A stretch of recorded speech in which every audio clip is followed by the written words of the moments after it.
जी अस्सलाम वालेकुम। कैफेट आज के लेक्चर का आगाज़ करते हैं।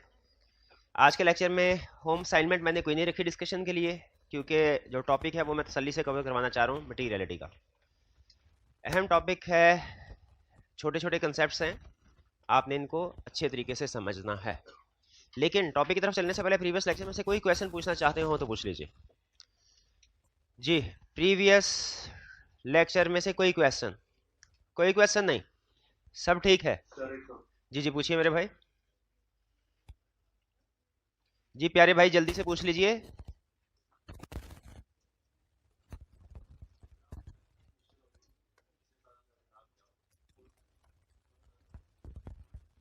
जी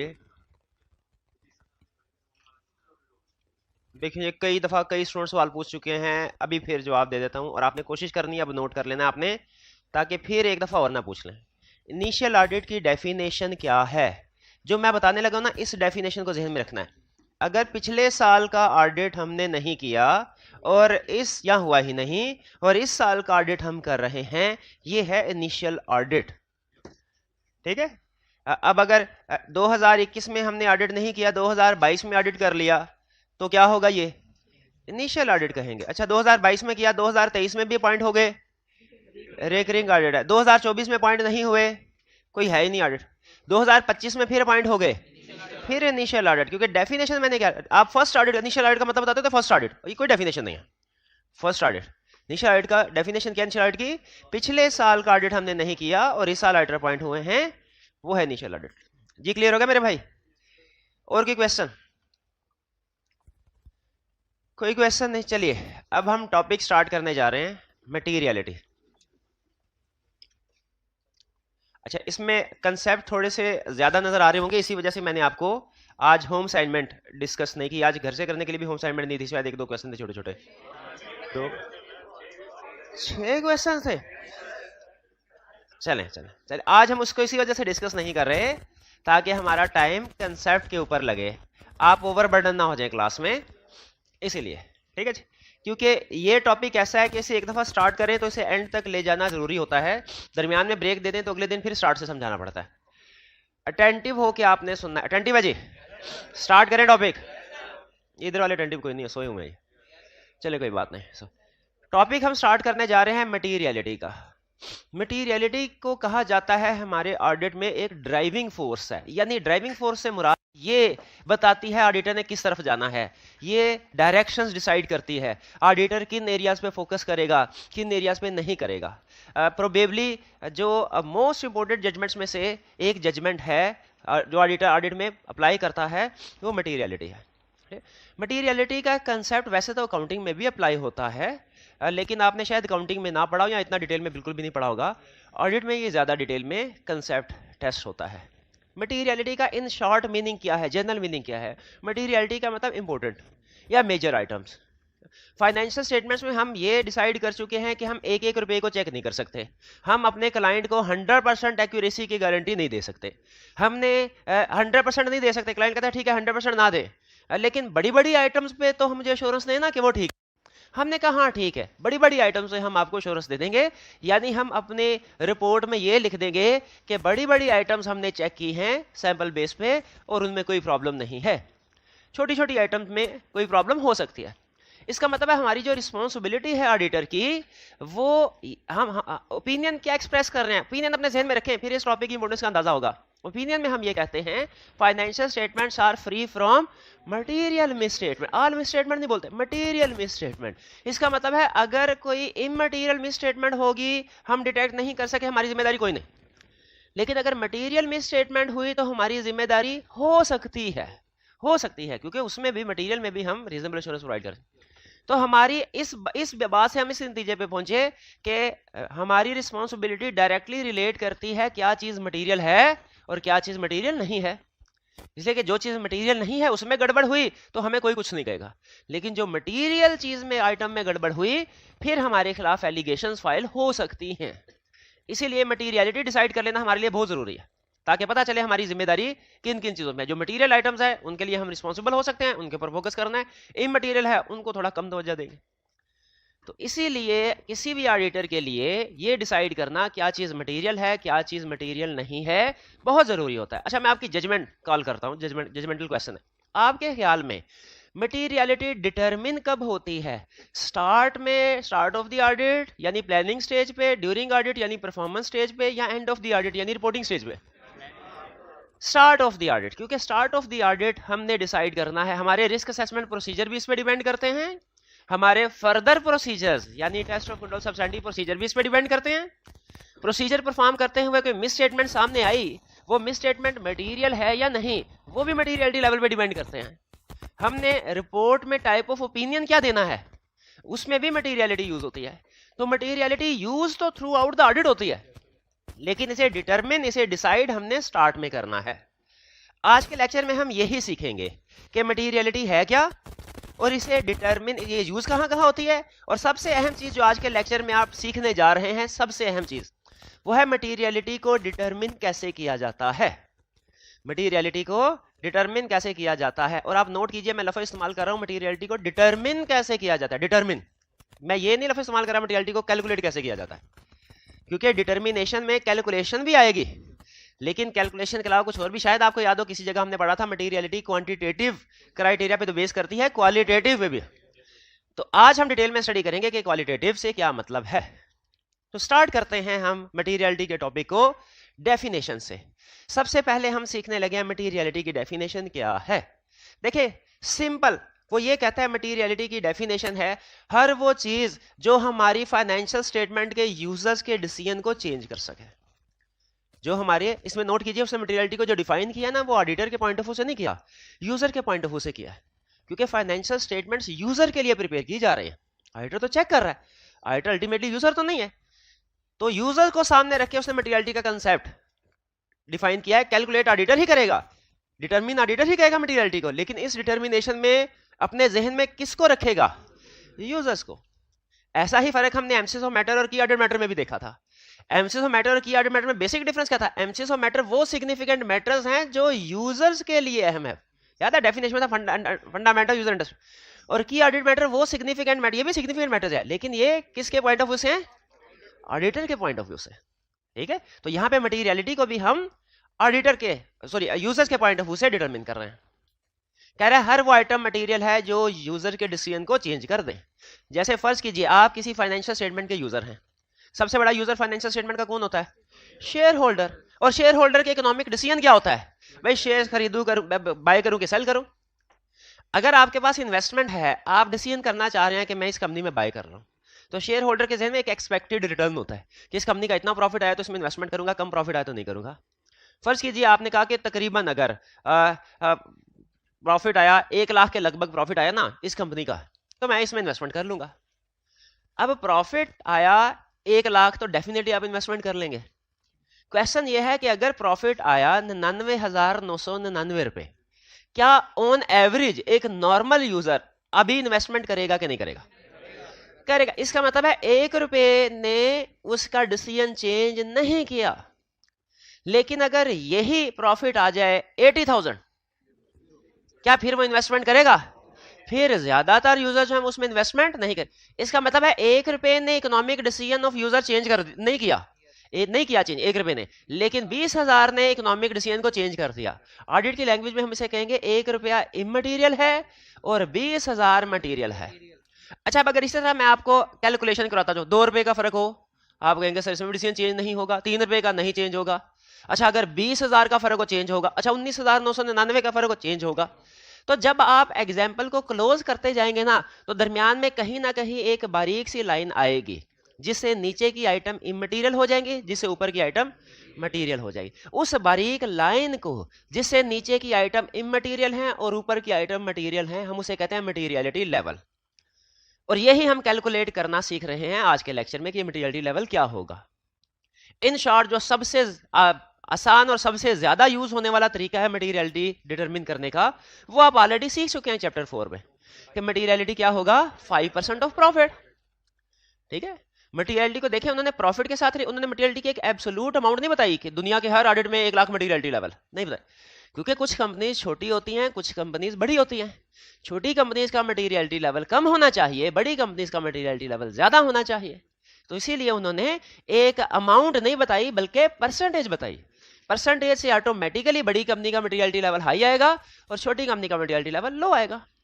ठीक है, तो फिर वापस आते हैं मटेरियलिटी की डेफिनेशन पे। कंसेप्चुअली डिस्कशन कर ली हमने, अब अल्फाज में देखते हैं रटा लगाने वाले अल्फाज क्या हैं। वो कहता है आइटम्स आर कंसिडर्ड मटेरियल, हम आइटम्स को मटेरियल कहेंगे। अच्छा, यहां पे उसने एक्सप्लेन नहीं किया लेकिन मैं आपको बता रहा हूं, इस लफ्ज आइटम से मुराद उसकी मिस स्टेटमेंट और स्कोप लिमिटेशन है और कुछ नहीं। इस लफ्ज आइटम से क्या मुराद है उसकी मिस स्टेटमेंट। वो क्या कहना चाह रहा है, कह रहा है कोई भी मिस स्टेटमेंट स्कोप लिमिटेशन हम उसे मटेरियल समझेंगे कब, if they individually are in aggregate could reasonably be expected to influence the economic decision। अच्छा, कुछ अल्फाज होते हैं वो बिला वजह हमने ऐड किए होते हैं, उनका मीनिंग कोई नहीं होता। ठीक है, तो इसमें भी कुछ अल्फाज बिला, अगर आपने याद सारे करने हैं लेकिन अगर इसको ऐसे पढ़ लें, items are considered material if they could be expected या if they could influence the economic decision, इससे भी वही बात होगी। ठीक है, तो बहरहाल items are considered material if they individually are in aggregate could reasonably be expected to influence the economic decision of users taken on the basis of financial statements। यहां पे economic decision कह रहा है, यहां पे users कह रहा है। ठीक है, यानी इसका तर्जमा क्या हुआ कि वो मिस स्टेटमेंट या स्कोप लिमिटेशन मटेरियल होंगी इंडिविजुअली या इन एग्रीगेट अगर वो यूजर्स के इकोनॉमिक डिसीजन को चेंज कर दें। और ये हमने एग्जांपल से सीख लिया कि कब डिसीजन चेंज हो सकता है, किस बेस पे। फिर से सुनिए मटेरियलिटी की डेफिनेशन में उसने क्या कहा, items are considered material if they individually are in aggregate could reasonably be expected to influence the economic decision of users taken on the base of financial statement. ठीक है, वो यूजर कौन है, डिसीजन क्या होता है, वो हमने पढ़ लिया, कब मटेरियल होगा कब नहीं ये भी देख लिया। अच्छा, इसके बाद एक और लाइन नीचे लिखी है जो केस स्टडी के पॉइंट ऑफ व्यू से बहुत अहम है, materiality depends on size as nature of misstatement. इस लाइन की वजह से आप नोट कीजिए डेफिनेशन, आप प्रैक्टिस में किसी भी बंदे से पूछेंगे ना मटेरियलिटी क्या होती है, वो कहेगा 5% ऑफ प्रॉफिट, ज्यादातर 5% ऑफ प्रॉफिट, और ज्यादातर मोर देन 90% केसेस में मटेरियलिटी होती भी है। लेकिन आप नोट कीजिए इसके बावजूद उसने डेफिनेशन में फार्मूला नहीं दिया। तो क्वेश्चन ये है कि फिर फार्मूला आया कहां से, और फार्मूला उसने डेफिनेशन, जब प्रैक्टिस में मोर देन 90% केसेस में ये फार्मूला ही इस्तेमाल होता है तो डेफिनेशन में उसने फार्मूले का जिक्र क्यों नहीं किया। इस वजह से नहीं किया कि materiality depends on size as well as nature. अगर मटेरियलिटी सिर्फ साइज पे डिपेंड कर रही होती ना, अगर मटेरियलिटी सिर्फ अमाउंट पे, मटेरियलिटी सिर्फ क्वांटिटेटिव क्राइटेरिया पे डिपेंड कर रही होती तो वो डेफिनेशन ना देता, इसकी जगह पे फार्मूला देता कि ये डेफिनेशन समझो। लेकिन मटेरियलिटी साइज पे भी डिपेंड करती है और नेचर पे भी। ठीक है, बाजू का देखे हमारी जिंदगी के मोर देन 95% डिसीजन जो होते हैं ना वो फाइनेंस की बेस पे होते हैं। ये मैं नहीं, बड़े बड़े रिसर्चर कहते हैं फाइनेंस की बेस पे होते हैं मोर देन 90% डिसीजन। लेकिन हर डिसीजन फाइनेंस की बेस पे नहीं होता, कुछ डिसीजन ऐसे भी होते हैं जिनमें हम नॉन फाइनेंशियल फैक्टर्स को भी कंसीडर करते हैं और उनकी बेस पे डिसीजन चेंज भी कर लेते हैं। पाकिस्तान में 1 लाख रुपए की सैलरी है, बाहर चले जाएं वहां पे आपको 1.5 लाख रुपए की सैलरी मिलेगी, लेकिन उधर इनकन्वीनियंस भी तो बहुत है। ठीक है, फैमिली से दूर, कामकाज खुद करने हैं, वहां पे कॉस्ट ऑफ लिविंग भी हाई है, सिर्फ कंपैरिजन करने के लिए रेवेन्यू थोड़ी देखना होता है, एक्सपेंसेस भी देखने होते हैं। ठीक है, तो हम डिसीजन करते हुए सिर्फ फाइनेंशियल नहीं, उसी तरह मटेरियलिटी को भी डिसाइड करते हुए वो कहता है सिर्फ क्वांटिटेटिव, सिर्फ साइज को कंसीडर ना करो, क्वालिटेटिव फैक्टर्स को भी कंसीडर करो। जैसे इन इन्वेस्टर से थोड़ी देर पहले हमने पूछा था कि अगर 5 रुपए 1 लाख एक्सपेक्टेशन है, 10 रुपए की मिस स्टेटमेंट हुई कोई, तो क्या इनका डिसीजन चेंज होगा? नहीं होगा। अब सुनिए, मैं थोड़ा सा एग्जांपल को चेंज कर रहा हूं। फाइनेंशियल स्टेटमेंट में लाइन आइटम है 10 रुपए, एक्सपेंस है, आप शायद उसको दूसरी दफा देखे बिना डिसीजन मेकिंग करते हुए, लेकिन उसके साथ लिखा हुआ है फ्रॉड बाय सीएफओ। अब बताइए क्या आप ऐसी कंपनी में इन्वेस्टमेंट करेंगे? हालांकि प्रॉफिट आपकी एक्सपेक्टेशन के तकरीबन मुताबिक है, लेकिन नहीं, क्यों नहीं करेंगे? हालांकि सिर्फ 10 रुपए, क्वांटिटेटिवली तो इमटेरियल है लेकिन क्वालिटेटिवली मटेरियल है, क्योंकि इसकी नेचर ने आपका डिसीजन चेंज कर दिया। आप सोचेंगे कि जो सीएफओ 10 रुपए का फ्रॉड कर सकता है, जो 10 रुपए नहीं छोड़े जिसने, वो 10 लाख छोड़ेगा क्या? वो नहीं छोड़ेगा। शायद इस वक्त इसके हाथ 10 रुपए लगे हो जब उसने तिजोरी खोली, अगली साथ चोरी खोलेगा तो शायद 5 लाख पड़ा हो, वो तो लेके निकल जाएगा। तो इस एग्जाम्पल से क्या एग्री करते हैं कि डिसीजन मेकिंग करते हुए सिर्फ अमाउंट ही नहीं, सिर्फ क्वांटिटेटिव ही नहीं, क्वालिटेटिव क्राइटेरिया भी सामने रखना चाहिए, सामने रखना चाहिए। ठीक है, रिश्वत लेने वाला, रिश्वत देने वाला। अच्छा कितने की रिश्वत, अमाउंट स्पेसिफाइड है कोई नहीं स्पेसिफाइड, तो ये इसका मतलब है अगर अमाउंट स्मॉल भी हुई रूल लग जाएगा क्वालिटेटिवली। चोरी करने वाले के क्या अमाउंट मेंशन है कितने की चोरी नहीं, तो इसीलिए इनमें चाहे स्मॉल भी हो अमाउंट, क्या डिसीजन चेंज हो जाएगा, बिल्कुल हो जाएगा। तो मेन कंसेप्ट ये है इस लाइन का। मुझे बताइए क्या इस सारी एग्जांपल से आप इस कंसेप्ट को पिक करते हैं कि नॉर्मल डिसीजन मेकिंग करते हुए भी हम फाइनेंशियल और नॉन फाइनेंशियल दोनों को कंसीडर करते हैं, मटेरियलिटी को डिसाइड करते हैं, ये डिसाइड करते हुए कि कोई आइटम मटेरियल है कि नहीं, हम उसकी साइज को भी देखेंगे और उसकी नेचर को भी देखेंगे। इसका हमारे ऑडिट में इफेक्ट क्या होता है, इफेक्ट ये होता है हम हर मिस स्टेटमेंट को दो क्राइटेरिया से देखते हैं गुजार के। एक उसकी अमाउंट, अगर 5% ऑफ प्रॉफिट है सीधा मटेरियलिटी, हम कहते हैं ये मटेरियल है, दूसरी बात ही कोई नहीं। लेकिन अगर अमाउंट मटेरियलिटी लेवल से कम हो, स्टिल फिर उसके ऊपर क्वालिटेटिव क्राइटेरिया अप्लाई करके देखा जाता है, कहीं ऐसा तो नहीं कि क्वालिटेटिव क्राइटेरिया में से कोई एग्जांपल हो तो वो भी मटेरियल बन जाएगा। जैसे अगर वो फ्रॉड का केस हो, इमटेरियल भी, सॉरी फ्रॉड का केस हो, स्मॉल अमाउंट भी मटेरियल बन जाएगी। Non compliance with laws and regulation हो, स्मॉल अमाउंट भी मटेरियल बन जाएगी। ठीक है, जैसे एक चार्टर्ड अकाउंटेंट है, उसके लिए महीने का 25-30 सॉरी साल का 25-30 हजार आपके ख्याल में मटेरियल है कि इमटेरियल है, इमटेरियल है।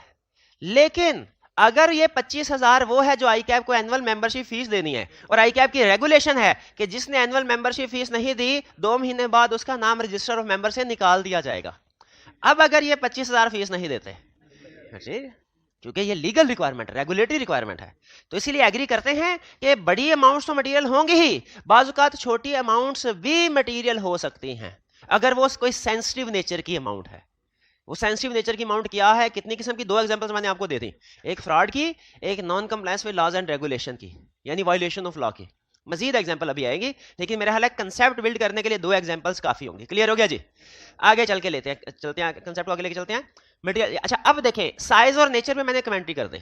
अब इस डेफिनेशन में 2 और अल्फाज है जिन पे कमेंट करना चाहता हूं, वो क्या है, वो है इंडिविजुअली और इन एग्रीगेट, इंडिविजुअली और इन एग्रीगेट। ठीक है, मिस स्टेटमेंट, देखें जो यूजर्स है ना उसको इस चीज से फर्क नहीं पड़ता मिस स्टेटमेंट की तादाद क्या है, उसे इस चीज से फर्क पड़ता है मिस स्टेटमेंट की अमाउंट क्या है। ठीक है, तो अगर फर्ज कीजिए इन भाईजान ने कहा नॉर्मल मिस स्टेटमेंट है, क्वालिटेटिव वाली नहीं, उसको थोड़ी देर के लिए साइड पे कर देते हैं। इन्होंने कहा सर मेरा मटेरियलिटी लेवल है 5,000, 1 लाख प्रॉफिट है कंपनी का, मेरा मटेरियलिटी लेवल 5,000।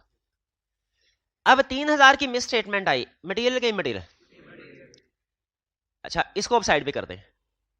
4,000 की अगर मिस स्टेटमेंट आती तो ये भी मटेरियल।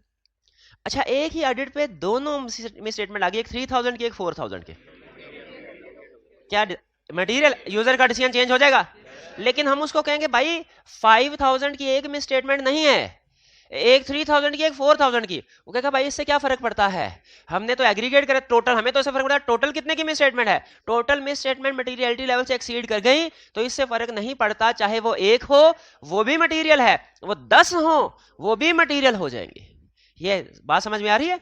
यूजर्स को अमाउंट से गर्ज है, इस बात से गर्ज नहीं है कि उसमें नंबर ऑफ मिस स्टेटमेंट्स कितनी है, अमाउंट से गर्ज है।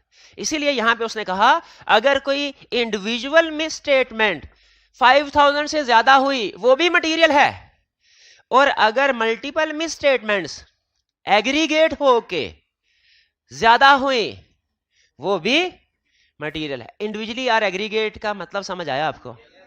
पक्का? इस डेफिनेशन में और सब कुछ छोड़ दें, सिर्फ 4 अल्फाज पिक कर लें, मेरा तपस्या सफल। वो 4 अल्फाज क्या हैं? एक इंडिविजुअल, एक एग्रीगेट, एक साइज और एक नेचर। ठीक। अच्छा अब व्हाट्सएप ग्रुप में ना अक्सर ऑनलाइन वाले स्टूडेंट एक सवाल पूछते हैं कि सर आपने एक दफा परवेसिव की डेफिनेशन में कहा था pervasive not confined to specific element, एक ना हो।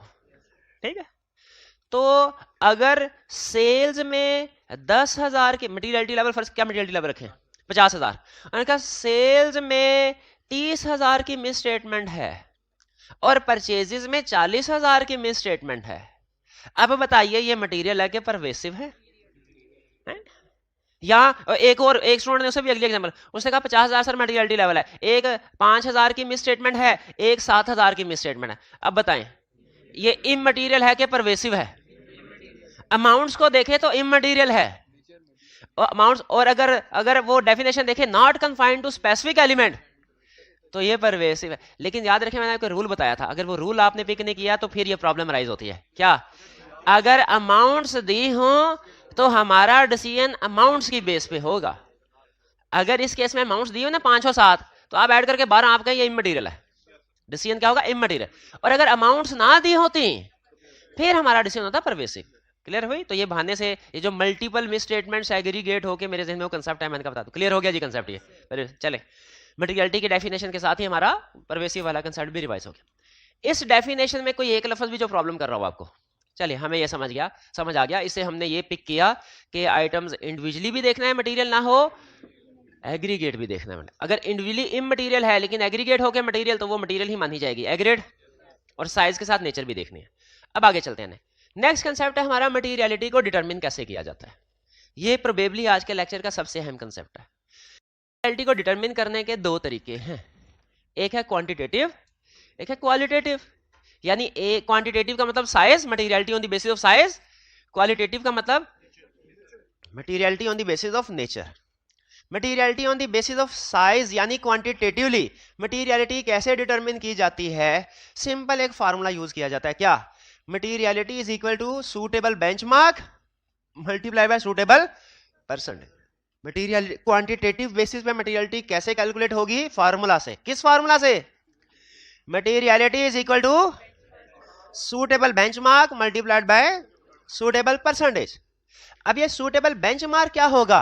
ये भी केस टू केस वेरी करता है, कंपनी टू कंपनी वेरी करता है। ठीक है, क्योंकि हर कंपनी के यूजर्स शेयर होल्डर्स नहीं होते। हर कंपनी के user not for profit organisation का ऑडिट करने जा रहे हैं, उसके शेयर होल्डर होंगे नहीं, ठीक, उसके यूजर को एक ऐसी कंपनी का ऑडिट करने के लिए जाएं जिसमें शेयर कैपिटल 10 लाख है लेकिन लोन 10 करोड़ का लिया है, तो उसमें जो अहम यूजर होगा ना जिसको सामने रख के मटेरियलिटी डिसाइड करनी है, वो शेयर होल्डर नहीं होंगे, वो बैंकर्स होंगे। तो इसीलिए मटेरियलिटी का फार्मूला क्या है? ये फार्मूला स्टैंडर्ड में दिया हुआ है। क्या फार्मूला है? Suitable on the basis of quantitative criteria बात कर रहा हूं, suitable benchmark multiplied by suitable percentage. अब सूटेबल बेंचमार्क क्या है? ये डिपेंड करता है कंपनी के ऊपर, उसकी नेचर के ऊपर। अब वो हमें 3-4 एग्जांपल्स देता है। कहता है अगर प्रॉफिट ओरिएंटेड कंपनी है ना, नॉर्मल वाली, तो सूटेबल बेंचमार्क होगा प्रॉफिट। अगर क्वेश्चन में प्रॉफिट नहीं दिया या किसी वजह से लॉस आ गया है तो आप टोटल रेवेन्यू या टोटल एसेट को यूज कर सकते हैं। क्लियर? ये तो हो गया किसके लिए? प्रॉफिट ओरिएंटेड के लिए, कि बेंचमार्क क्या होगा? प्रॉफिट। अगर प्रॉफिट नहीं दिया या लॉस दिया तो फिर कोई और बेंचमार्क यूज कर सकते हैं जो भी क्वेश्चन में उसने दिया होगा। अगर टाइप ऑफ कंपनी है नॉट फॉर प्रॉफिट ऑर्गेनाइजेशन, उसके लिए सूटेबल बेंचमार्क प्रॉफिट नहीं है, क्योंकि प्रॉफिट तो होता ही नहीं उनको, लॉस में नॉर्मली होती है, या प्रॉफिट वो भी नॉमिनल सा होता है। उनके लिए सूटेबल बेंचमार्क क्या होगा? Sales, total revenue, total expenses, ये उनके लिए होगा सूटेबल में। ये होना चाहिए ना, क्योंकि उनके प्रॉफिट तो होगा ही नहीं। किसका प्रॉफिट नहीं होगा? नॉट फॉर प्रॉफिट ऑर्गेनाइजेशन का। अगली एग्जांपल सुनिए, म्यूचुअल फंड्स वगैरह जो होते हैं, या बैंक्स भी कह सकते हैं उसमें, म्यूचुअल फंड या बैंक्स, इनके केसेस में जो ज्यादा अहम चीजें होती हैं वो क्या होते हैं? एसेट्स। आपने अगर किसी बैंक में अकाउंट खुलवाया हो ना, तो आपको हाफ ईयर एंड पे या ईयर एंड पे फोन आता होता है बैंकर्स का, वो कहते हैं सर जरा किसी रिलेटिव से कहें हमारे एक ब्रांच में अकाउंट तो खुलवा लें, क्योंकि उनकी परफॉर्मेंस वैल्यूएट होती है, डिपॉजिट्स किसने हैं। बैंक, आपने अक्सर बैंक की एडवर्टाइजमेंट देखी होगी ना, बहुत कम ऐसा होता है कि बैंक प्रॉफिट को सामने रख के एडवर्टाइज करे। बैंक अपनी नंबर ऑफ ब्रांचेस को सामने रख के एडवर्टाइज करता है, बैंक अपने टोटल डिपॉजिट्स को, टोटल लैंडिंग को सामने, क्योंकि वो उनके लिए ज्यादा अहम है। इसीलिए बैंक्स के केस में या म्यूचुअल फंड के केस में प्रॉफिट की बजाय नेट एसेट्स, टोटल एसेट्स की फिगर जो है वो ज्यादा है। इसी तरह ऐसी कंपनी जिसने लोन लिया हो, है वो प्रॉफिट ओरिएंटेड, लेकिन वो गियर्ड कंपनी है। गियर्ड कंपनी सुना फाइनेंस में किसे कहते हैं? लेवरेज कंपनी, जिसका डेट ज्यादा है। हाईली गियर्ड कंपनी अगर है तो उस हाईली गियर्ड कंपनी के असल यूजर शेयर होल्डर नहीं होंगे, लैंडर होंगे। तो उस केस में लैंडर को किससे प्रॉफिट से गर्ज नहीं होती, वो कहते हैं हमें टोटल एसेट्स देखें सिक्योरिटी के लिए है कि नहीं। तो मेन कंसेप्ट जो आपको समझाना चाह रहा था इन 3-4 एग्जांपल से वो ये कि क्वांटिटेटिवली मटेरियलिटी डिटरमिन करने के लिए हमारे पास एक फार्मूला है, suitable benchmark multiplied by suitable. इसमें suitable benchmark different case to case vary करेगा। उसमें मैंने आपको एग्जांपल दे दी, प्रॉफिट ओरिएंटेड की, नॉट फॉर प्रॉफिट की, बैंक की, हाईली गेयर्ड कंपनी की, वगैरह वगैरह। अब बात करते हैं परसेंटेज की। परसेंटेज भी डिपेंड करती है केस टू केस। पहला रूल है परसेंटेज का, पहला रूल है रिस्क। अगर रिस्क याद रखिए, एक दफा मैंने आपको कुछ चीजें ऐसी हैं जिनको हमने as it is true accept कर लेना होता है, उसको खोजना नहीं होता कि ये क्यों ऐसे है। साइंसदानों ने कहा है जमीन घूम रही है, हमें यकीन कर लेना चाहिए कि हम ऊपर खला में जाके देखें घूम रही है कि नहीं घूम रही, भाई फिर यकीन करेंगे, जाए फिर देखे जा शाबाश, यकीन कर लेना चाहिए। ठीक है, हर चीज को वेरीफाई करना चाहिए जिसकी हमारी जिम्मेदारी है। जिसकी जिम्मेदारी नहीं, जो हमारे से रिलेटेड नहीं है, उसके पीछे भागने की क्या जरूरत। तो इसीलिए अब मैं एक रूल आपको बताने लगा हूं, आपने इसको एज इट इज ट्रू मान लेना है। जिस तरह आप ये असूल मानते हैं ना कि जमीन घूमती है और कभी इसको घूमते हुए देखा नहीं आपने, उसी तरह ये असूल भी मान, क्या risk and materiality have inverse relationship. इसकी लॉजिक नहीं पूछने, ना ये फंसा रहा है logic. Risk and materiality have inverse relationship. अच्छा, अब हम बात कर रहे थे सूटेबल परसेंटेज की। एक सूटेबल परसेंटेज भी केस टू केस वेरी करती है। अगर रिस्क ज्यादा है तो गैस कीजिए सूटेबल परसेंटेज क्या होगी, कम होगी। ये चीज रिस्क कम है तो परसेंटेज ज्यादा हो जाएगी। एक क्वेश्चन में आई कि आपने केस स्टडी आप करेंगे, जब आपको क्वेश्चन शायद की हो, उसने कहा मटेरियलिटी, क्वेश्चन के अंदर मटेरियलिटी है 10% ऑफ प्रॉफिट। स्टूडेंट कहने लगा सर है ही गलत, मैं नहीं करूंगा ये सवाल। उसको इतना नहीं पता कि मटेरियलिटी 5% ऑफ प्रॉफिट होती है, 10% तो होती नहीं है, उसने सवाल ही गलत बनाया है। क्या हमें ये सोचना चाहिए, या ये सोचना चाहिए शायद इस ऑडिट क्लाइंट पे रिस्क कम होगा, इस वजह से उसने 10% ले लिया। तो 10% भी हो सकता है, 3% भी हो सकता है हम, लेकिन एग्जाम में हमेशा 5% ही लेंगे, ध्यान में रखिएगा। एग्जाम में हमेशा, लेकिन प्रैक्टिस में जाके ऊंच नीच हो सकती है रिस्क की वजह से। दूसरी एग्जांपल जिसकी वजह से परसेंटेज चेंज हो सकती है वो है कि आपका बेंचमार्क क्या है। बेंचमार्क क्या है, बेंचमार्क के लिहाज से भी परसेंटेज चेंज। अगर खुद बताएं, अगर बेंचमार्क प्रॉफिट है, परसेंटेज है 5%। अगर बेंचमार्क टोटल एसेट्स हो, प्रॉफिट उसे दिया ही नहीं, 1%। ये क्यों? जैसे बेंचमार्क की अमाउंट, क्योंकि टोटल एसेट ज्यादा होते हैं ना प्रॉफिट से, बेंचमार्क की अमाउंट बढ़ी तो परसेंटेज कम हो जाती है, ताकि इफेक्ट इक्वलाइज हो सके, न्यूट्रलाइज हो सके। एक रीजनेबल प्रॉफिट का 5% इज क्लोज टू तकरीबन टोटल एसेट्स का 1%। एग्जैक्ट सेम नहीं आता, हो सकता है फर्क ज्यादा भी हो, लेकिन जब बेंचमार्क की अमाउंट ज्यादा हो तो हम अपनी परसेंटेज को कम कर देते हैं। क्यों भला? इफेक्ट को न्यूट्रलाइज करने के लिए, सूटेबल के लिए। चलिए, इसीलिए वो देखें। अच्छा, लेकिन ये सारे रूल्स आपको मैंने बता दिए कि फार्मूला है बेंचमार्क इनटू परसेंट। बेंचमार्क क्या हो सकता है किस केस में, इसकी एग्जांपल दे दी, परसेंटेज की एग्जांपल दे दी दो कि रिस्क है और बेंचमार्क कौन सा। लेकिन इसके बावजूद हमारा एक रूल ऑफ थंब होता है, रूल ऑफ थंब होता है सब कुछ भूल जाओ, ये चीज नहीं भूलनी मटेरियल। तो एग्जाम में जाते हुए चाहे सारा टॉपिक भूल जाए, केस स्टडी के लिए, केस स्टडी के लिए है, लेकिन एक चीज नहीं भूलनी, वो क्या है, 5%। हमेशा आपने जब मटेरियलिटी केस स्टडी में कैलकुलेट करनी है, यही फार्मूला लगा, अनलेस के वो खुद से कह दे कि नहीं 10% यूज करो। ठीक है, इसीलिए आप देखें कि हमने जो मटेरियलिटी कैलकुलेट की है, मटेरियलिटी हम डिटरमिन करने जा रहे हैं, उसके स्टेप्स क्या है? कहता है सबसे पहले यूजर सेलेक्ट करो, क्योंकि मटेरियलिटी की डेफिनेशन में था यूजर को सामने रखना। फिर उसने कहा एप्रोप्रिएट बेंचमार्क सेलेक्ट करो, क्या होगा?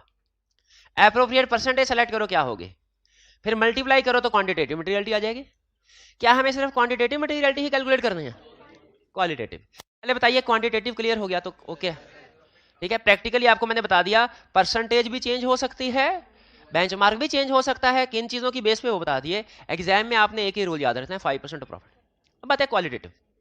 बाज़ औक़ात ऐसा होता है कि मिस स्टेटमेंट की अमाउंट 5% ऑफ प्रॉफिट से कम होगी, स्मॉल होगी, लेकिन वो यूजर्स के डिसीजन को चेंज कर देती है। यानी क्वालिटेटिवली मटेरियल हो, क्वांटिटेटिवली नहीं, क्वालिटेटिवली मटेरियल। इसकी एग्जांपल्स आपके सामने रख रहा हूं, ठीक है। पहले केस स्टडी के पॉइंट ऑफ व्यू से जो सबसे ज्यादा अहम है वो बता दूं, ताकि केस स्टडी हमारी तैयार हो, वो समझ आना जरूरी है। बाकी की अगर एक दो समझ ना भी आई ना तो रटा लगा लीजिएगा, लेकिन केस स्टडी वाली एक एक एग्जांपल क्लियर होना जरूरी है। केस स्टडी की पहली एग्जांपल फ्रॉड।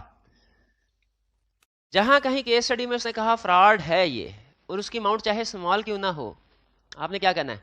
मटीरियल है, इसके ऊपर एक्शन लेंगे। कहेगा फ्रॉड है स्मॉल, हम कहेंगे एक्शन। हालांकि हमारी फ्रॉड, अच्छा एक चीज है में रखें, बात को स्टूडेंट कहते हैं सर आप तो कहते हैं हमारी फ्रॉड डिटेक्ट करने की रिस्पॉन्सिबिलिटी है ही नहीं।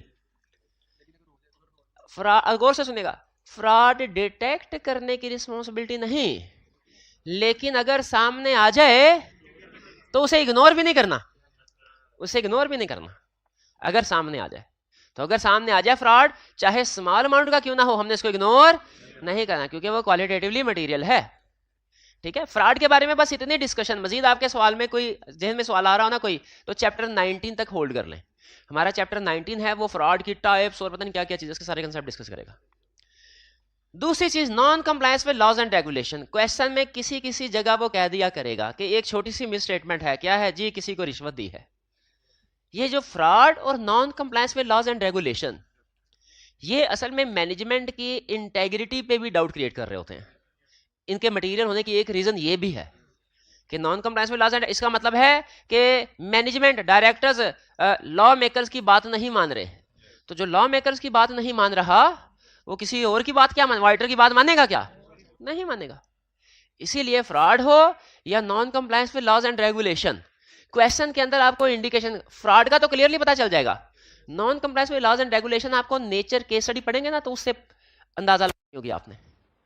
जैसे वो याद है वो एक शायद वो पता नहीं कौन सी जमशेद वाली केस स्टडी थी जिसमें वो ये कह रहा था कि इलीगली डंप कर रहा है वेस्टेज, वो अमाउंट अगर स्मॉल भी होती फिर भी मटेरियल, क्योंकि non compliance with laws and regulation का। इसी तरह आपको चलते केस में कोई बता देगा इलीगल एक्टिविटी के बारे में, आपने उसे पिक कर लेना फौरन। और फिर अफेक्टिंग की रेशियोज, क्वेश्चन के अंदर कहेगा स्मॉल सी मिस स्टेटमेंट है लेकिन अगर इसे करेक्ट करवाए ना तो बैंक के साथ लोन एग्रीमेंट है उसकी वायलेशन हो जाती है। तो अगर किसी मिस स्टेटमेंट से, जैसे लॉ की वायलेशन होती है, एक होती है हम कहते हैं लीगल रिस्पॉन्सिबिलिटीज, एक होती है कॉन्ट्रेक्चुअल रिस्पॉन्सिबिलिटीज कि जो कॉन्ट्रैक्ट हो गया वो पूरा करना है। लीगल रिस्पॉन्सिबिलिटीज पूरी नहीं कर रहे, non compliance with laws and regulation, वो भी स्मॉल भी हो तो मटेरियल। इसी आपने किसी बैंक के साथ कॉन्ट्रैक्ट किया है लोन का, अगर उस डेट कोविनेंट का मतलब पता है लोन की, लोन एग्रीमेंट, अगर किसी स्मॉल मिस स्टेटमेंट से लोन एग्रीमेंट की वायलेशन हो रही हो तो हम उसको मटेरियल। अब इसकी मैं आपको रीजन दे, क्योंकि केस स्टडी वाले पॉइंट है ना ये तीन, इसलिए मैं चाह रहा हूं आप ज्यादा अच्छे तरीके से समझे। जो बैंक के साथ लोन एग्रीमेंट होता है ना, याद रखिए उसमें नीचे एक चीज लाजमी लिखी होती है, लाजमी, कि अगर आपने ये कंडीशन है 12 15 20 कंडीशन होगी, नीचे लिखा होगा अगर आपने किसी भी कंडीशन की वायलेशन की है तो लोन इमीडिएटली पेबल होगा, bank has right to demand immediate payment. तो इसलिए जब स्मॉल भी वायलेशन हो रही हो ना तो बैंक का राइट है वो क्लेम कर सकता। अच्छा, क्लेम करे या ना करे ये उसका फैसला है, हमने कॉन्ट्रैक्ट के मुताबिक डिसीजन करना है। जैसे क्लाइंट हमें अक्सर कहता है सर जी पहले भी हमने वायलेशन किया है, बैंक माफ कर देता होता है, इस दफा भी माफ कर देगा। हम कहे माफ करे, जब तक उसका फैसला नहीं आएगा ना बैंक का, हमने कॉन्ट्रैक्ट की टर्म्स के मुताबिक चलना है। यानी अगर कॉन्ट्रैक्ट की एक टर्म की भी वायलेशन हुई, गौर से सुनिए केस स्टडी का पॉइंट बता रहा हूं, कॉन्ट्रैक्ट किया लोन एग्रीमेंट बैंक के साथ, एक कंडीशन की भी वायलेशन हुई, आपने फौरी तौर पे उस लोन को करंट लायबिलिटी में क्लासिफाई कर देना है। क्यों करंट में क्लासिफाई कर देना है? फौरन नहीं फेंका था। और खुद सोचे ये बैंक लोन क्या छोटी अमाउंट का होगा, बड़ी अमाउंट, इसकी क्लासिफिकेशन चेंज हो गई, ये क्या इमटेरियल एक्ट है? मटेरियल। क्योंकि जब क्लासिफिकेशन चेंज हो जाएगी फिर अगला सवाल आप कंपनी से पूछेंगे भाईजान वो लोन वापस दे सकता है, अगर उसने वापस मांग लिया कैसे देंगे? वो कहेंगे फिर सिक्योरिटी के अगेंस्ट लोन ले लिया हुआ है। कंपनी कहेगी सर हमारे पास पैसे होते लोन रीपे करने के लिए तो लोन लेते क्यों? हम कहेंगे ये तो गोइंग कंसर्न अनसर्टेनिटी भी क्रिएट हो रही है। तो लोन एग्रीमेंट की वायलेशन इतना बड़ा इंपैक्ट आता है उसका, एक तो जो लॉन्ग टर्म लोन है वो करंट में आ जाता है, और दूसरा अगर कंपनी के पास सफिशिएंट रिसोर्सेज ना हो ये गोइंग कंसर्न अनसर्टेनिटी भी बन सकती है। तो सोच के बताइए, अब अगर वायलेशन हुई चाहे छोटी सी कंडीशन की क्यों ना, लेकिन कॉन्ट्रैक्ट में लिखा हुआ है बैंक पैसे वापस मांग सकता है, तो इफेक्ट उसका मटेरियल। ये केस स्टडी में वो पूछा करता है, ये तीन एग्जांपल्स, ठीक है, एक ये, दूसरी ये, और तीसरी ये। एक फोर्थ एग्जांपल भी है, वो इस रिलेटेड पार्टी के हवाले से। डिस्क्लोजर्स अगर ठीक ना हो, अब खुद सोचें, डिस्क्लोजर एबीसी में होते हैं कि नंबर्स में होते हैं? एबीसी में होते हैं ना, क्या उनके ऊपर हम 5% ऑफ प्रॉफिट का क्राइटेरिया अप्लाई कर सकते हैं? नहीं कर सकते। तो वो हमें क्या देखना पड़ेगा? Qualitatively, nature wise. डिस्क्लोजर सारे डिस्क्लोजर अमाउंट्स में तो नहीं ना, डिस्क्लोजर ज्यादातर वो डिस्क्रिप्टिव फॉर्म में होते हैं। तो ये 4 एग्जांपल्स आपने, इसी तरह अकाउंटिंग पॉलिसी को सही डिस्क्राइब नहीं किया, रिलेटेड पार्टी को डिस्क्लोज नहीं किया। रिलेटेड पार्टी समझते हैं ना इसको, लेकिन रिलेटेड पार्टी में जिस तरह फ्रॉड के बारे में मैंने कहा ना चैप्टर 19 में जाके पढ़ेंगे, रिलेटेड पार्टी के बारे में ज्यादा नहीं सोचना, चैप्टर 16 में जाके पढ़ेंगे डिटेल में इसको, ठीक है। तो ये 4 बड़ी एग्जांपल्स हैं, अगर ये किसी भी केस स्टडी में आ गई आपने फौरन ही इनको मटेरियल समझ लेना। कौन कौन सी 4 एग्जांपल केस स्टडी वाली? Fraud, non compliance with laws and regulation, loan agreement की वायलेशन और डिस्क्लोजर्स, खास तौर पे रिलेटेड पार्टी का डिस्क्लोजर, खास तौर पे रिलेटेड पार्टी का डिस्क्लोजर। चलिए फिर इसके बाद मजीद ये कहते हैं इनके अलावा कुछ और मिस स्टेटमेंट भी हो सकती हैं। ये मेन हेडिंग है स्मॉल मिस स्टेटमेंट, और फिर ये आगे वो एग्जांपल है कि स्मॉल मिस स्टेटमेंट्स भी मटेरियल हो सकती हैं। जैसे कोई ऐसी मिस स्टेटमेंट जो आपके प्रॉफिट को लॉस या लॉस को प्रॉफिट में दे, वो छोटी भी हो तो मटेरियल है। अच्छा मुझे बताइए, एग्जाम में 3 नंबर का क्वेश्चन आपको नहीं आता, ज्यादातर स्टूडेंट्स के लिए ये इमटेरियल, और जिसके 48 मार्क्स हों उसके लिए क्यों भला? हालांकि स्मॉल है, 3 नंबर है सिर्फ उसके लिए, क्योंकि पास को फेल और फेल को पास में कन्वर्ट कर सकते। तो अगर मिस स्टेटमेंट ऐसी हो जो आपके प्रॉफिट को लॉस या लॉस को प्रॉफिट में कन्वर्ट, तो चाहे स्मॉल क्यों ना हो मटेरियल है, क्योंकि लॉस चाहे थोड़ा क्यों ना हो उसे मैनेजमेंट का फेलियर माना जाता है, और प्रॉफिट चाहे थोड़ा क्यों ना हो मैनेजमेंट सक्सेसफुल मानी जाती है। ठीक है, डायरेक्शन को शो कर रहे होते हैं ना, लॉस है आज दफा थोड़ा अगली दफा ज्यादा होगा, और इसी तरह प्रॉफिट भी एक डायरेक्शन के तौर पे शेयर होल्डर इसको पिक करता है, फ्लैग के तौर पे कि चलो प्रॉफिट तो है ना, अगली दफा मेहनत करेंगे ज्यादा हो जाएगा। फिर टेकिंग फिगर्स अबव, बाजू का ऐसा होता है लॉ की तरफ से कुछ थ्रेश होल्ड होते हैं। थ्रेश होल्ड का मतलब है लिमिट्स, कुछ रिक्वायरमेंट्स आपने कंपनी लॉ कैप 7 में पढ़ा होगा, पेड ऑफ कैपिटल इतना हो तो ये कर लेना, उतना हो तो वो कर लेना। जैसे हमने ये स्टडी किया कि पेड ऑफ कैपिटल 3 मिलियन से कम हो तो कॉस्ट एंड मैनेजमेंट अकाउंटेंट से भी ऑडिट करवा सकते हैं, 3 मिलियन से ज्यादा हो गया तो चार्टर्ड अकाउंटेंट से ही करवाना है। अब अगर एक मिस स्टेटमेंट है, वो है 10,000 की, प्रॉफिट है कंपनी का 10 लाख, 10 लाख प्रॉफिट पे मटेरियलिटी लेवल क्या आता है? 50,000 तो आएगा, 50,000 10,000 की मिस स्टेटमेंट जो मटेरियल है, लेकिन अगर करेक्ट करवाएं तो इस वक्त जो पेड अप कैपिटल है वो 10 मिलियन से, सॉरी 3 मिलियन से थोड़ा कम है, करेक्ट करवाएं तो पेड अप कैपिटल 3 मिलियन से थोड़ा बढ़ जाएगा। अब बताइए ये 10,000 की मिस स्टेटमेंट जो क्वांटिटेटिवली मटेरियल है, क्वालिटेटिव मटेरियल बन गई कि नहीं बन गई? कैसे बन गई? क्योंकि इसकी वजह से लीगल रिक्वायरमेंट्स एक्टिवेट हो गई, लॉ ने जो थ्रेश होल्ड दिया था उसने उसको क्रॉस कर लिया। ऐसी मिस स्टेटमेंट्स भी मटेरियल। थ्रेश होल्ड समझ आया? थ्रेश होल्ड बार बार पूछेंगे नहीं, थ्रेश होल्ड क्या है? लिमिट, लीगल लिमिट्स जो लॉ ने बताई हुई है, डिफरेंट प्रोविजंस।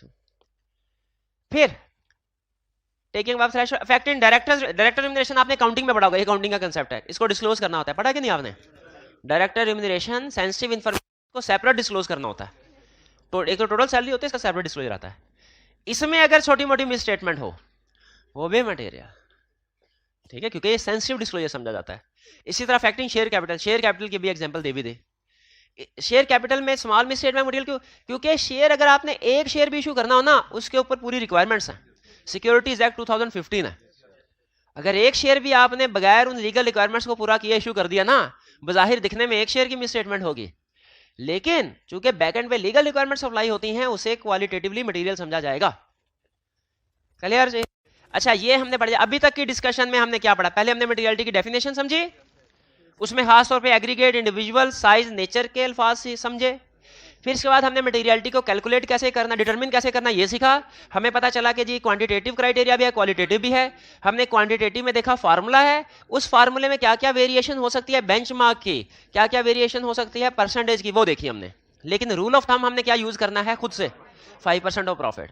फिर क्वालिटेटिव की तरफ गए, हमने कुछ एग्जांपल लिस्ट हमें 5, 6, 7 आइटम्स की मिली, 7, 8 आइटम्स की, जिनमें स्मॉल मिस स्टेटमेंट भी मटेरियल समझी जाती है, स्मॉल मिस स्टेटमेंट भी मटेरियल। इसमें से कुछ एग्जांपल केस स्टडी के पॉइंट ऑफ व्यू से ज्यादा अहम थी, उनको आपने मार्क कर लिया, वो समझ आ गई। बाकी की भी उम्मीद है समझ आ गई होंगी, नहीं भी समझ आई परेशानी होनी, उनका रटा लगा लेना, सिर्फ केस स्टडी वाली अहम है जो 4 मैंने आपको हाईलाइट किया। अब आगे चलते हैं नेक्स्ट, इसका यूज क्या है, मटेरियलिटी का यूज क्या है।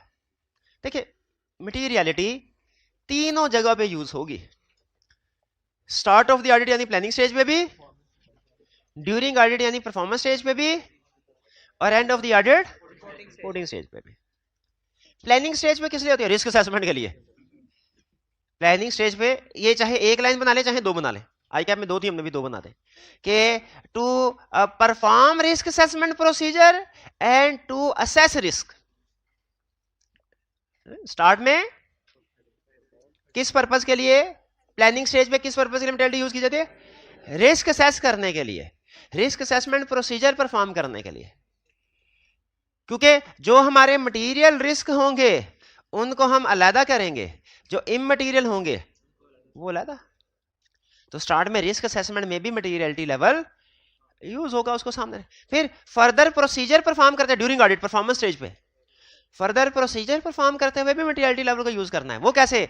जिस एरिया का की अमाउंट हाईली मटेरियल होगी, यानी उधर प्रोसीजर ज्यादा, वो पढ़ा था ना सफिशिएंसी ऑफ एविडेंस में, लार्ज अमाउंट हो more procedure will be sufficient if items material and complex, तो मोर प्रोसीजर। तो परफॉर्मेंस स्टेज पे मटेरियलिटी लेवल कैलकुलेट किया होगा तो आपको पता चलेगा ना कि ये एरिया मटेरियलिटी लेवल से नीचे है कि उससे ऊपर है। नीचे है तो फिर भी प्रोसीजर परफॉर्म करना है, फिर छोटे मोटे प्रोसीजर परफॉर्म करके हम निपटा देते हैं। ठीक है, बैंक के केस में खासतौर पे यह होता था, हम मटेरियलिटी लेवल को सामने रखे, बैंक की होती तो 200 ब्रांचेस, तो हम हर ब्रांच को वेरिफिकेशन प्रोसीजर हर ब्रांच पे होते थे, चाहे छोटी है चाहे बड़ी।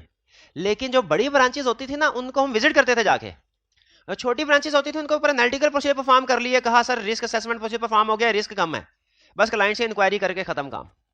लेकिन जो मटेरियल जो बड़ी ब्रांच उन पे हम फिजिकली विजिट करते थे, डिटेल टेस्टिंग होती थी। तो ये हमें कैसे पता चलता था किस ब्रांच में जाना किस में नहीं? मटेरियलिटी लेवल को सामने रखते थे, जो जो ब्रांच मटेरियलिटी लेवल से ऊपर है वहां विजिट कर लो। अच्छा, नीचे वाली को इग्नोर नहीं किया, क्यों इग्नोर नहीं? क्योंकि इंडिविजुअली इमटेरियल एग्रीगेट होकर इग्नोर किसी को नहीं किया, लेकिन कम प्रोसीजर कर दिया, कम तो मटेरियलिटी एग्री करते हैं। स्टार्ट में भी होता है परफॉर्म, स्टार्ट में भी यूज होता है रिस्क असेसमेंट के लिए, रिस्क असेसमेंट प्रोसीजर परफॉर्म करने के लिए, ड्यूरिंग सब्सटेंटिव प्रोसीजर परफॉर्म करने के लिए, फर्दर प्रोसीजर परफॉर्म करने के लिए। एंड ऑफ द ऑडिट किस लिए होता है? एंड ऑफ द ऑडिट किस लिए? ऑडिट रिपोर्ट डिसाइड करते हुए टाइप ऑफ ओपिनियन कौन सा होगा, ये देखने के लिए कि जो अनकरेक्टेड मिस स्टेटमेंट है उसका इफेक्ट मटेरियल है कि नहीं, और अगर इफेक्ट मटेरियल हो तो ये देखने के लिए टाइप ऑफ ओपिनियन क्या होगा। रिपोर्टिंग स्टेज पे भी मटेरियलिटी लेवल यूज होता है क्या? किस लिए यूज होता है? ये देखने, रिस्क के लिए। रिपोर्टिंग स्टेज पे कौन सा रिस्क आ गया, क्या क्या है यह? रिस्क को आइडेंटिफाई करने के लिए कि एड्रेस करने के लिए? और नहीं एड्रेस करने के लिए, वो तो परफॉर्मेंस स्टेज पे है। रिस्क, हाँ, मिस स्टेटमेंट का इफेक्ट देखने के लिए रिपोर्टिंग स्टेज पे यूज होता है कि मिस स्टेटमेंट मटेरियल है कि ज़ाहिर है इकट्ठा टोटल करके मटेरियलिटी लेवल कैलकुलेट किया होगा तो कंपेयर करेंगे। सबसे बड़ा यूज ही यही है, मटेरियलिटी का सबसे बड़ा यूज ही यही है कि आपने अनकरेक्टेड मिस स्टेटमेंट को, जो भी मिस स्टेटमेंट सामने आई, मटेरियलिटी लेवल के साथ कंपेयर करके देखना है कि इमटेरियल है कि मटेरियल। और अगर मटेरियल हो तो नेक्स्ट डिसीजन क्या होगा, हमारा कंक्लूजन क्या होगा रिपोर्ट पे? अनमोडिफाइड के क्वालिफाइड। लगे रहो लगे रहो। क्लियर हो गया मेरे भाई? ये यूजेस, ठीक है। यहाँ पे दो लिखे, लेकिन असल में प्लानिंग और परफॉर्मेंस को हमने इकट्ठा किया। यहाँ पे बुक में अलहदा है, कंसेप्ट में पॉइंट्स अंदर सेम है कि यूज ऑफ मटेरियलिटी क्या है, planning stage, performance stage, reporting stage. Planning stage पे किस लिए? रिस्क असेसमेंट प्रोसीजर परफॉर्म करने और रिस्क आइडेंटिफाई करना है। परफॉर्मेंस स्टेज पे किस लिए? फर्दर प्रोसीजर परफॉर्म करने हैं, test of control substantive procedure. Reporting stage पे किस लिए? अनकरेक्टेड, ये सबसे अहम है, सबसे अहम, अनकरेक्टेड मिस स्टेटमेंट को देखना है मटेरियल है कि इमटेरियल, और फिर उसके बाद ओपिनियन डिसाइड करते हैं मटेरियलिटी को। याद है ओपिनियन डिसाइड करते? दो ही चीजें मैंने आपसे कही थी, आपने ध्यान में रखनी है, मिस स्टेटमेंट का स्कोप लिमिटेशन और इफेक्ट क्या है। चलिए यूजेस भी हो गया, क्लियर। अच्छा, मटेरियलिटी डिटरमिन कर लिया आपने, जी जी, हाँ जी, अनकरेक्टेड मिस स्टेटमेंट, सही सही आप जी, बिल्कुल फ्रॉड में भी आएगा, फ्रॉड में भी आएगा। फ्रॉड में भी अगर कोई अनकरेक्टेड मिस स्टेटमेंट है तो वो हमारे ओपिनियन को इफेक्ट कर सकती है, बिल्कुल।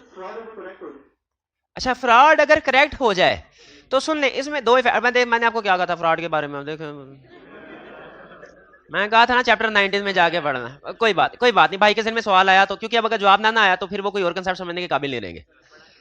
फ्रॉड अगर ठीक हो, देखें हमारी जो मिस स्टेटमेंट होती है ना, वो फाइनेंशियल स्टेटमेंट को भी इफेक्ट करती हैं और वो हमारे रिस्क को भी इफेक्ट करती हैं।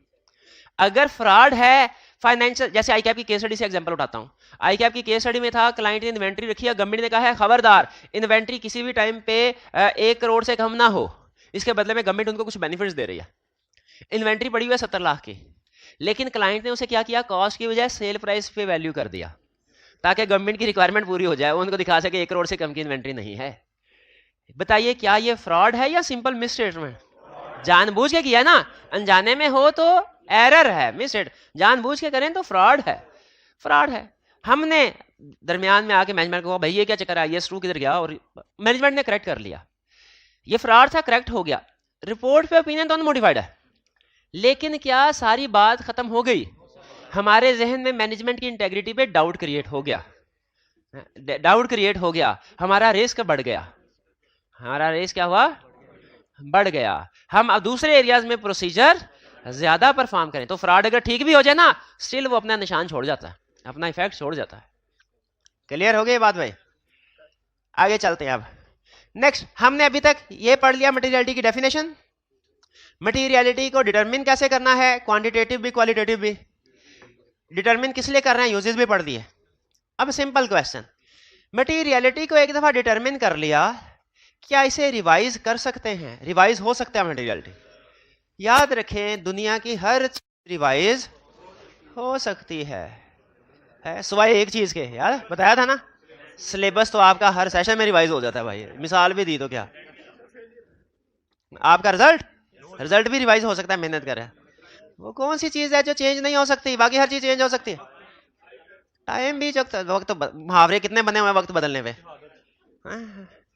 भाई। वो किधर है वो प्राइस वाले भाई, किधर, क्या चीज है? सुभान अल्लाह, सुभान, बिल्कुल ठीक बताया उन्होंने, कहा कुरान मजीद ये चेंज नहीं, बाकी दुनिया की हर चीज चेंज हो सकती है। मुझे बताइए, ऑडिट प्लान बनाया हमने, स्ट्रेटजी और ऑडिट प्लान, क्या चेंज हो सकता है? हो सकता है। मटेरियलिटी लेवल डिटरमिन, क्या चेंज हो सकता है? रिस्क असेसमेंट की, क्या चेंज हो सकता है? बिल्कुल। ऑडिट टीम लेके गए, टीम चेंज हो सकती है, बिल्कुल टीम चेंज हो सकती है। अब सबसे बड़ी एग्जांपल ऑडिट के अंदर रहते हुए, रिपोर्ट दे दी, बाद में पता चला हो इसमें तो मिस स्टेटमेंट थे, गड़बड़ थी, क्या रिपोर्ट रिवाइज हो सकती है? रिपोर्ट भी रिवाइज हो सकती है। तो खुद अंदाजा लगा लें, अगर सबसे अहम चीज ऑडिट में रिपोर्ट रिवाइज हो सकती है, तो ये छोटी छोटी चीजें, risk assessment, materiality, audit planning, क्या ये रिवाइज हो सकती है कि नहीं?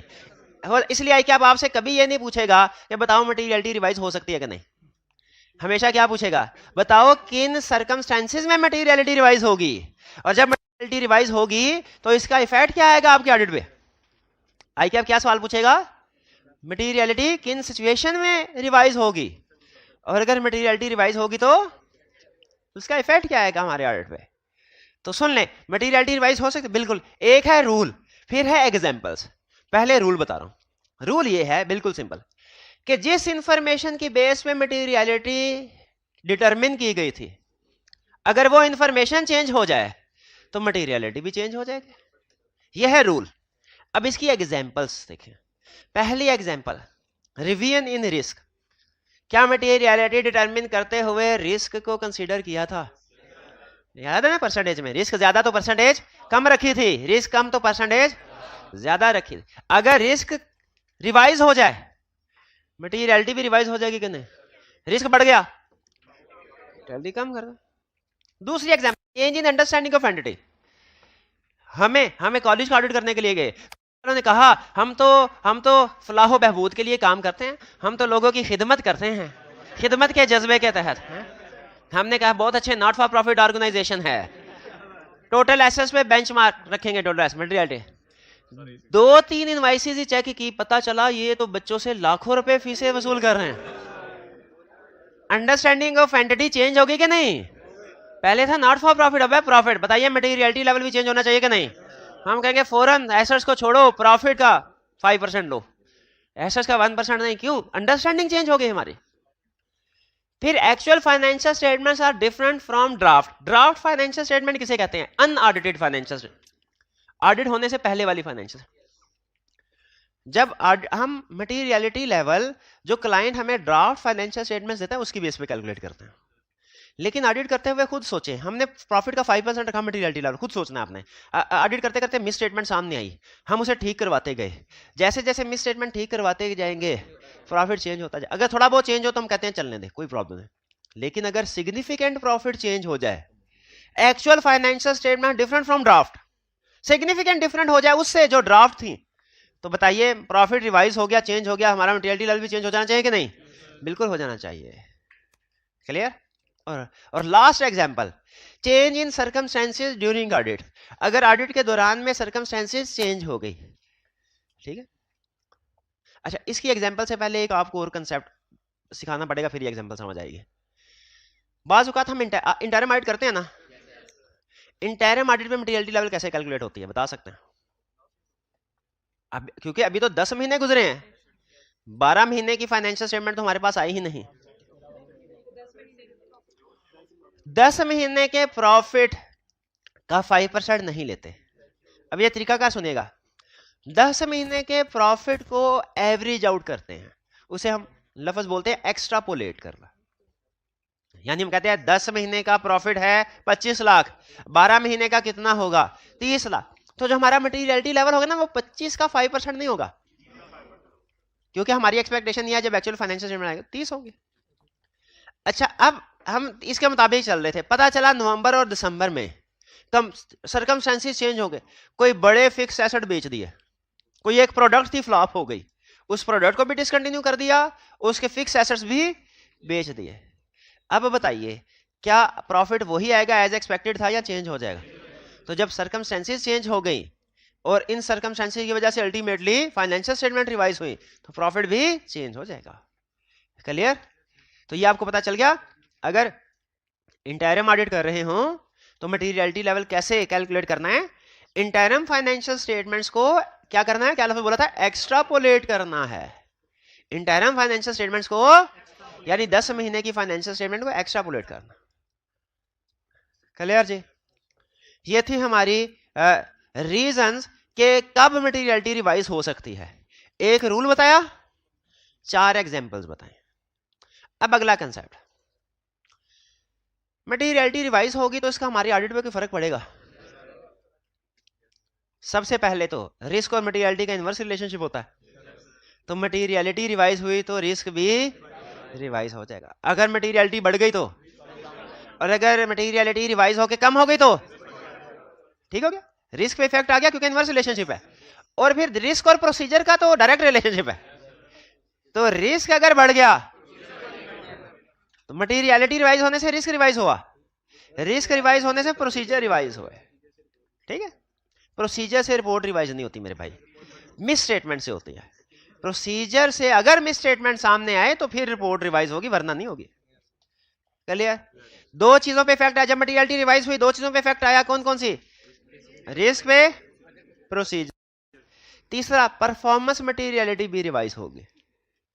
तीसरी क्या चीज होगी?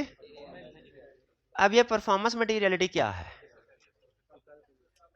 कल पढ़ लेंगे। ठीक है, ठीक है। अच्छा पहले मुझे ये बताएं, अभी समझ आ गया आपको सारा जो, ठीक है कल पढ़ देंगे। देखिए कभी ऐसे होता है ना, आप भी मेरी बात मान लेते हैं, कभी मैं आपसे कहूँ आज 10 मिनट ज्यादा पढ़ाना है तो आप चुप करके पढ़ लेते हैं, ऐसे होता है ना, ये याद रखिएगा। ऐसे हो तो अपनी परंपरा को बरकरार रखना है, ऐसे अभी तक हुआ नहीं है वैसे, लेकिन आपको ज़हनी तैयार कर रहा हूं। सिर्फ एक चीज ज़हन में रखें, परफॉर्मेंस मटेरियलिटी क्या है? परफॉर्मेंस मटेरियलिटी है मटेरियलिटी का छोटा भाई। नहीं नहीं रहने देगा, आप 5 मिनट कोई नहीं। देखें कंसेप्ट ज्यादा है, मुझे खुद पता है, इसी वजह से मैंने आपको वो होम असाइनमेंट भी डिस्कस नहीं किए। 8 क्वेश्चन भी है आज की होम असाइनमेंट में। हाँ, अच्छा वो कर सकते हैं आप। आज की होम असाइनमेंट परफॉर्मेंस मटेरियलिटी सिर्फ डेफिनेशन आई कैप पूछा करता है। परफॉर्मेंस मटेरियलिटी में आई कैप क्या पूछा करता है? जहां कहीं किसी असाइनमेंट के क्वेश्चन में डेफिनेशन डिफाइन परफॉर्म, वो छोड़ दें, बाकी सारे क्वेश्चन कर सकते हैं। और जिस स्टूडेंट ने एक क्वेश्चन दे रहा हूं, अगर आपने वो क्वेश्चन कर लिया तो अब तक जितना भी ऑडिट है समझ लीजिए आपने समझ लिया। वो है क्वेश्चन नंबर 10, क्वेश्चन नंबर 10। बाकी क्वेश्चन भी करने हैं, लेकिन ये आपका ये 5 स्टार वाला है ना, हाँ 5 स्टार फूड्स इंटरनेशनल लिमिटेड, जिसने, अच्छा ये मुश्किल नहीं है लेकिन कंसेप्चुअल है, ये आपका कंसेप्ट टेस्ट करता है कि आपको ऑडिट समझ आ गया कि नहीं। क्लियर?